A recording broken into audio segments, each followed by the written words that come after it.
සුදුරුණු කන්න ඕනේ කොහොමද? කොහොම කෑවොත් දුගුණ?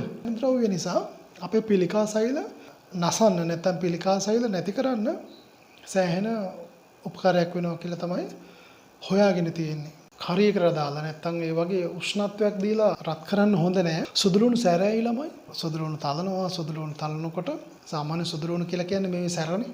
මේ සැරෑයි තියෙන්නේ. සුදුරුණු එක අපි මේක අමුයෙන් කන තරමට හොඳයි. උයලා කනවට වඩා.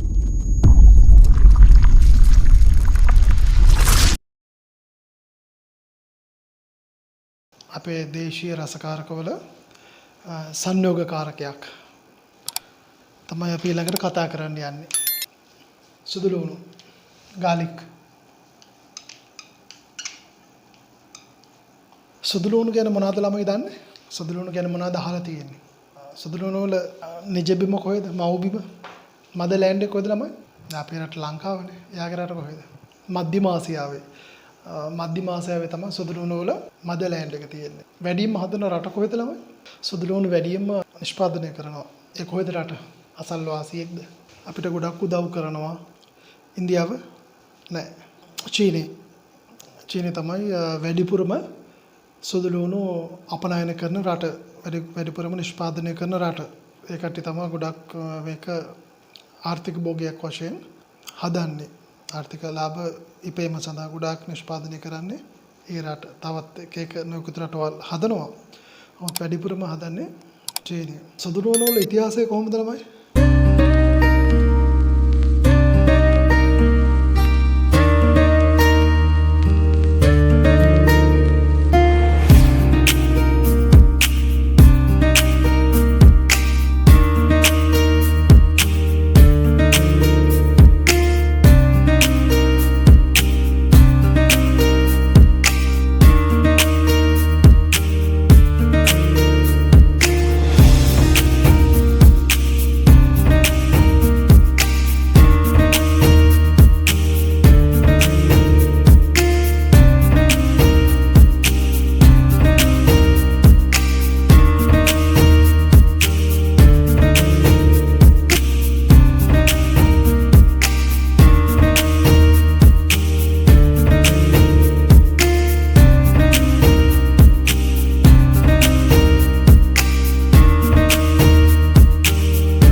කොච්චර කල් විතර වගේ ඉඳන් අපේ මේ ලෝකේ සුදුලුණු පාවිච්චි කරනවා ඇද්ද මිනිස්සු?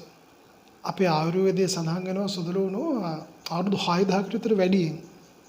කොහොමද? අවුරුදු 6000කට විතර වැඩියෙන් ඉතිහාසයක් තියෙනවා මේ සුදුලුණු වලට කියලා තමයි ආයුර්වේදයේ සඳහන් වෙන්නේ. 6000කට වැඩි. එතකොට හිතා ගන්න පුළුවන් ඒ කාලේ ඉඳන් කොච්චර ඖෂධීය ගුණයකින් මේ සුදුලුණු පාවිච්චි කරනවද කියලා. ඖෂධ ගුණය ඉතා ඉහළයි.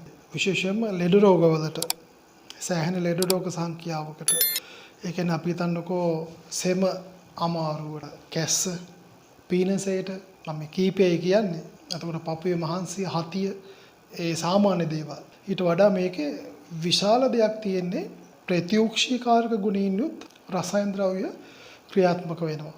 ඒ රසායන ද්‍රව්‍ය නිසා අපේ පිළිකා සෛල නසන්න නැත්නම් පිළිකා සෛල නැති කරන්න සෑහෙන උපකාරයක් වෙනවා කියලා තමයි හොයාගෙන තියෙන්නේ. ඖෂධීය වටිනාකම ඉත අනුුණයි. දැන් මේක ඖෂධයක් වෙන්නේ කොහොමද? මේක ඖෂධයක් වෙන්නේ බැක්ටීරියා සහ දිලීරනාශක හැකියාවක් තියෙනවා මේ සුදුලුණු වල. බැක්ටීරියා නසන්නත් පුළුවන්, දිලීර නසන්නත් පුළුවන්. ඒ වගේ සෑහෙන රසායන ප්‍රතික්‍රියාවන් සිද්ධ වෙනවා. ගොඩාක් පෝෂණ ගුණයෙන් ඉතා ඉහළ කුළු බඩුවක්. ඒ වගේම ඖෂධයක්. සුදුලුණු කුලේ තව මොනවද තියෙන්නේ? තව වර්ග ලීක්ස් තියෙනවා. එතකොට රතු ලුණු, ලුණු, ආහාර වර්ග, ආහාර භෝග තියෙනවා සෑහෙන ප්‍රමාණයක්. නමුත් මේකේ තියෙන ප්‍රධාන දේ තමයි මේක විෂ බීජනාශක ගුණය ඉහළයි. වගේ විෂ බීජනාශක ගුණය ඉහළයි. දේශීය ආයුර්වේදයේ සෑහෙන තරම් මේ සුදුලුණු පාවිච්චි කරන්නේ. සුදුලුණු සැරෑයි ළමයි. සුදුලුණු තලනවා. සුදුලුණු තලනකොට සාමාන්‍ය සුදුලුණු කියලා කියන්නේ මේ සැරනේ. මේ සැරෑයි තියෙන්නේ. ඒකෙන් එයා ආරක්ෂා වෙනවා. කෘමි හානි අඩු වෙනවා. මොකද ඒකට ලං වෙන්නේ නැහැ සත්තු. ඒකට එයා යම්කිසි ආරක්ෂාවක් ඒකෙන් සපයගෙන තියෙනවා. මොකද්ද මේ සැරට හේතුව මොකද්ද? ඒකට හේතුවක් තියෙනවා. මම දැන් කතා කරනකොට ඒ හැම කාරණාවකම මේකේ තියෙන රසායන ද්‍රව්‍ය මොනවද කියලා මම පැහැදිලි කරන්නම්. සුදුලුණු කන්න ඕනේ කොහොමද? කොහොම කෑවොත් දුගුණ? ලෝකේ පරීක්ෂණ වලින් හොයාගෙන තියෙන ප්‍රධාන දේ තමයි දැන් සාමාන්‍යයෙන් ගොඩාක් දුරට ලංකාවේ මිනිස්සු පරිභෝජනය කරන්නේ ඒක මාළුවකට. නැත්තම් අපේ මොන හරි කරියකට තමයි මේක තලලා එකතු කරගන්නව නැත්තම් කපලා එකතු කරගන්නවා චොක් කරලා එකතු කරගන්නවා නොයෙකුත් ආකාරයෙන් කෑම හදා ගන්නකොට මේක භාවිතා වෙනවා එක විදියට. නමුත් හොයාගෙන තියෙනවා සොදලුණු ඒ වගේ කරියකට දාලා නැත්තම් ඒ වගේ උෂ්ණත්වයක් දීලා රත් කරන්න හොඳ නැහැ. එතකොට ඒකේ පෝෂණ ගුණයට හානි වෙනවා කියලා හොයාගෙන තියෙනවා. මං කියවනේ අර බැක්ටීරියා සහ දිලීරනාශක වශයෙන් මේ ක්‍රියාත්මක වෙනවා කියලා. එතකොට ඒවට හානි වෙන්න පුළුවන් උෂ්ණත්වයේදී. එහෙනම් හොඳම දේ තමයි මේක අපි අමුයෙන් ආහාරයට ගන්න පුළුවන් නම් සෑහෙන හොඳයි. අමුයෙන් කන්න පුළුවන් නම්. මොකද අමුයෙන් කෑවට පස්සේ තමයි මේක පෝෂණ ගුණය ආරක්ෂා කරගන්න පුළුවන්. දැන් මම නම් අමුයෙන් කන්නේ. දැන් ගොඩක් විදේශීය රටවල් වල නැත්නම් චීනේ මේක මේ පිළිකා සෛල නැසීමේ ගුණය තියෙනවා කියලා දැනගත්තට පස්සේ අපිට කන්න පුළුවන් නම් ඒක අමුයෙන් රතු ලුණු වගේ අපිට අමුයෙන් කන්න පුළුවන් නම් ඒක පෝෂණයේ ගුණයට හානි කරගන්න නැතුව අපිට ඉතා ඉහළ ගුණයක් අපිට ලබා ගන්න පුළුවන් කියන අදහස තියෙනවා. ඉතින් පුළුවන් නම් ওই දවසකට බිකක් දෙකක් කෑමත් එක්කන් කන්න. ටික දවසක් යනකොට පුරුදු වෙයි. අර ඉස්සෙල්ලා නම් කන්න අමාරු වෙයි. මොකද සැර ගතියක් තියෙනවනේ. ඒක නිසා. මේ සැර ඇවිල්ලා තියෙන කොහොමද ළමයි?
සොදලුණු තලනකොට නැත්තම් මේක චොක් කරනකොට හරි සැරක් එනවා. මොකක්ද ඒ සැර?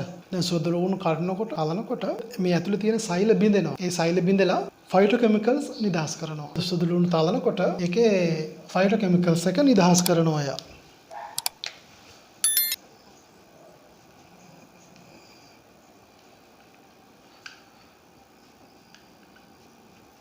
මේ ෆයිටෝකෙමිකල්ස් එක නිදහස් කරාට පස්සේ තමයි සොදලුණු වල තියෙන අමුතු සැරක් එන්නේ. ඒ සැර එන්නේ තැලිලා බිඳිලා ඒක නිදහස් කරාට පස්සේ. කොහොමද ඒක වෙන්නේ? දැන් මේ වගේ තද සැරක් එන්නේ. සැරක් එන විදිහක් තියෙනවා. මේක ඇතුලේ අමුතු ප්‍රතික්‍රියාවක් සිද්ධ වෙනවා. කොහොමද මේ ප්‍රතික්‍රියාව සිද්ධ වෙන්නේ? සොදලුණු වල බිඳෙනකොට සල්පඩංගු රසායන සංයෝගක නිදහස් වෙනවා.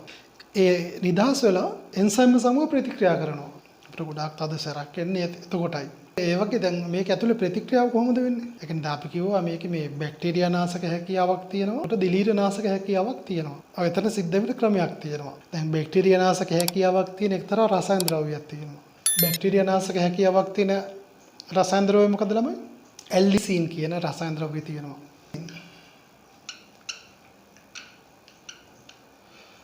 ඇල්ලිසින් කියන රසායන ද්‍රව්‍යයක් මේකේ තියෙනවා. දිලීර නාශක හැකියාවක් තියෙන රසායන ද්‍රව්‍යයක් තියෙනවා මේකේ. ෆයිටොන්සයිඩ් කියලා.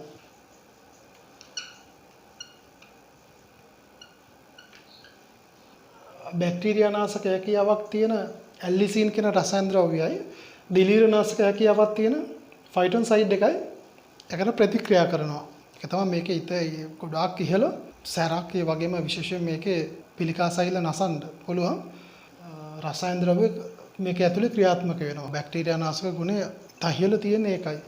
ඖෂධ වලට සෑහෙන පාවිච්චි කරනවා සුදු ලුණු. මං කියවනේ ඒක ලුණු වර්ග තියෙනවා කියලා. ඒ ලුණු වර්ග වලට වඩා වැඩියෙන් මේකේ සල්ප අඩංගුයි. එතකොට මේ සල්ප අඩංගු නිසා තමයි මේකේ ඖෂධීය ගුණය වටිනාකම වැඩි. මෙන්න මේ ප්‍රතික්‍රියා නිසා මේකේ ආයුර්වේදයේ වටිනාකම වැඩි. මේ තැලිච්ච ගමන්ම කැඩිච්ච ගමන් මේක වාතෙත් එක්කන් ගැටලා මෙහා මේ ප්‍රතික්‍රියා හදාගන්නේ. පෝෂණීය ද්‍රව්‍ය මොනවද තියෙන? තව වෙන විටමින් B, විටමින් C, යකඩ, phosphorus, calcium, magnesium, potassium, zinc, niacin, එතකොට අයිබෝෆ්ලිවින් මේවා ගොඩක් දේවල් මේක ඇතුලේ අන්තර්ගතයි. ඉතින් හිතා ගන්න පුළුවන් මේක ඖෂධීය වටිනාකම ගුණ කොච්චරක්ද කියලා. නේද? හොඳට මතක තියාගන්න. ඉතින් මේක අපි මාළුවකට දැම්මාම මේ උෂ්ණත්වයේදී මේ තියෙන රසායන ද්‍රව්‍ය හානියක් වෙන්න පුළුවන්. ඒක නිසා හැම වෙලාවෙම මේක දැන් භාවිතා වෙන්නේ දැන් කියන්නේ මේක අමුයෙන් අපිට පාවිච්චි කරන්න පුළුවන් නම් අමුයෙන් ආහාරයට ගන්න පුළුවන් නම් මේකේ තියෙන රසායන ද්‍රව්‍ය ඒක අපේ ඇඟට තියෙන සපෝට් එක වැඩියෙන් ගන්න පුළුවන් කියලා තමයි ගොඩක් කියන්නේ. මම කියවනේ අර ප්‍රතිඔක්ෂීකාරක ගුණයක් තියෙන පිළිකා සෛල නැසන ප්‍රතිඋක්ෂේකාරක ගුණයක් තියෙනවා මේකේ. ඒ රසායන ද්‍රව්‍ය තමයි ඒ සංයෝග නිසා තමයි අපේ අර පිළිකා සෛල එහෙම මේකේ විනාශ වෙනවා කියලා හොයාගෙන තියෙන්නේ.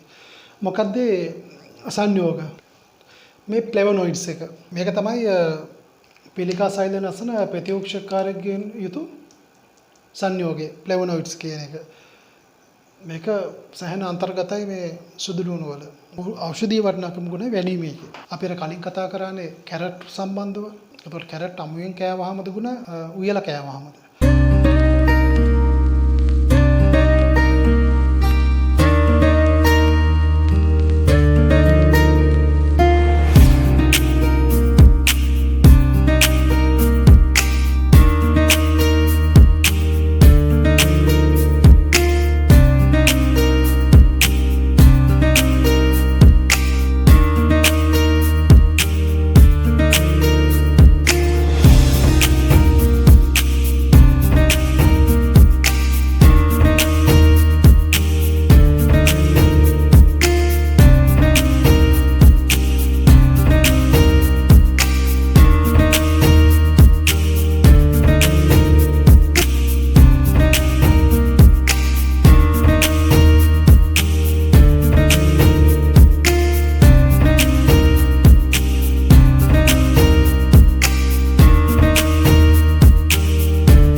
කතා කරා.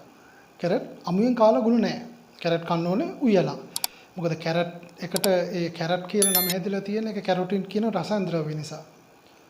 ඒ කැරොටින් රසායන ද්‍රව්‍ය නිසා තමයි කැරට් එක තැඹිලි පාටක් ඇවිල්ලා තියෙන්නේ.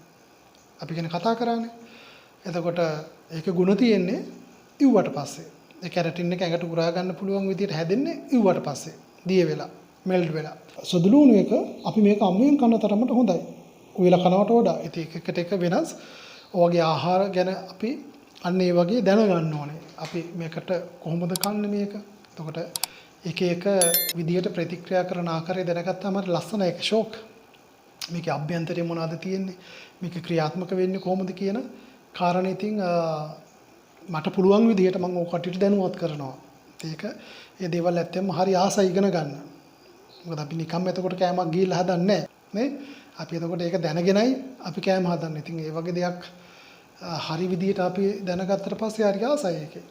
ඒ වගේ තමයි මම හැම ආහාර කොටසකටම අදවලු මම හැම දෙයක්ම ඒකේ කියලා දෙනවා කට්ටියට. කලින් මඤ්ඤොක ගැන කතා කරා. ඒ වගේ දේවල් සෑහෙන අපි කියලා දෙනවා.